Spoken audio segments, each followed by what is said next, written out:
You know, a survey that just came out today is of particular interest to our first guest here on Happy Hour. This is the survey. It was a telephone survey of the 2012 presidential election. And that survey found that President Obama has 42% of voter support and Representative Ron Paul 41%. Wow. Ron Paul is our guest today on Happy Hour. So, Congressman, wow, first of all, congratulations. Welcome to Happy Hour. What about that 1%? What are you going to do about it? I don't know. Do you think that was an authentic poll? That's a bit of a surprise to me. It was a legitimate poll. It was a Rasmussen poll, Congressman. Yeah, no, yeah, it was a surprise even that they ran the poll. No, I guess it's a pleasant surprise, but I don't know what that means since I'm not a candidate for anything except to get reelected to Congress. So I guess I'll work on that. Well, Congressman, let's talk a little bit, though. You know, is there any chance that you would run in 2012? I talk about all the time that I wouldn't vote for a Republican or Democrat, but doggone it, if you ran, it would actually challenge that premise of mine, and I'd love to see you run as an independent for sure. Well, I haven't closed it out, but I haven't been very enthusiastic. I have no plans to do it. You know, that poll indicates that, you know, the message of limited government is pervasive throughout the whole society, and it is not a party thing.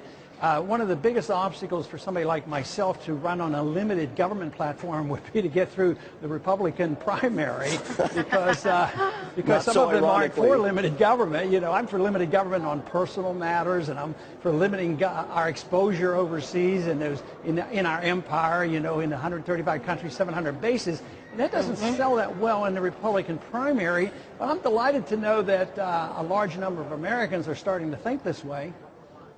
Well, you know, Congressman, what would it take to give President Obama a run for his money in the upcoming election? What really would have to be the strategy in running against him? Well, I don't have any strategy because I don't have any plan. But one thing that I have said was that, you know, I've talked a lot about the economy, and the breakdown of the financial system sort of verified the Austrian school of thought, and that is what I've been talking about. So I gained credibility there and gained exposure. I think the next shoe to fall will be a monetary crisis where the bond bubble will burst. We've had the NASDAQ bubble, we had the housing bubble, now we have a bond bubble. When the bond bubble bursts, what you have are higher interest rates and depreciation of the currency and inflation. We're not right there yet, but we have a potential.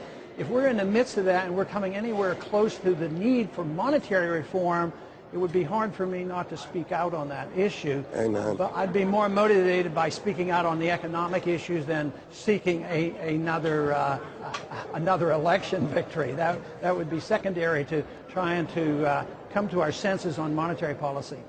Well, and something else that you're comfortable speaking out about is the president. And we found that recently you had said in a speech that you referred to the president because a lot of people have been saying that he's a socialist because of all this government involvement in corporate America. But you came up with the term that we all really liked and was fascinated by. You said he's not a socialist, he's a corporatist.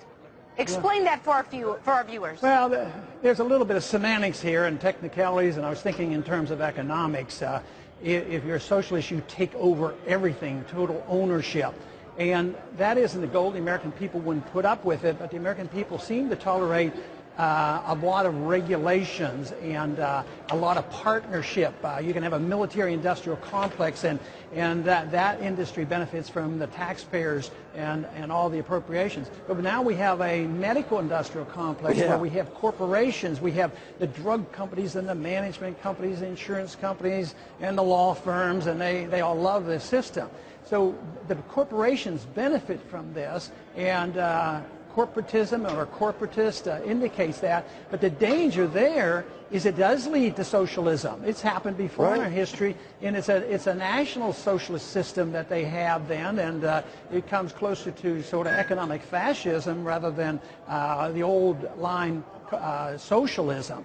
But either way, it's very dangerous because it undermines liberty and it destroys the productive capacity of a free market. Well, Representative, you know, I would push it even further and say we've got a financial industrial complex, we've got a retail industrial complex. You name the sector of the economy, and they have a lobbying body that now owns the Republican-Democrat regime in power Congressman, we're just about out of time. Give us some hope here. How do we turn this around? How do we save this great country and make Dan Gross look good? That America is truly back, man. I'm always amazed that when I finish my talks on the college campuses, the young people come away with a sense of optimism. And I come away with a sense of optimism, too. Not on the short run, because this has to the debt has to be liquidated, and we have to go back to starting all over again. But the young people of this country are very much attuned to what I'm talking about. They know the seriousness of the problem, and they're getting involved. And I think our fight is intellectual, and it has to do with whether you'll accept free market economics and reject what we've all been taught for so long, the Keynesian approach to economics and socialism. And when they reject that, and I think the young people will, so I'm optimistic on the long run. Yeah, absolutely. You don't have to be a member of the Tea Party to realize that you want limited government and reduced government spending. Congressman Ron Paul, we thank you very much, as always, for joining us on Happy Hour. I think I love him. You're welcome. Yeah. Lots of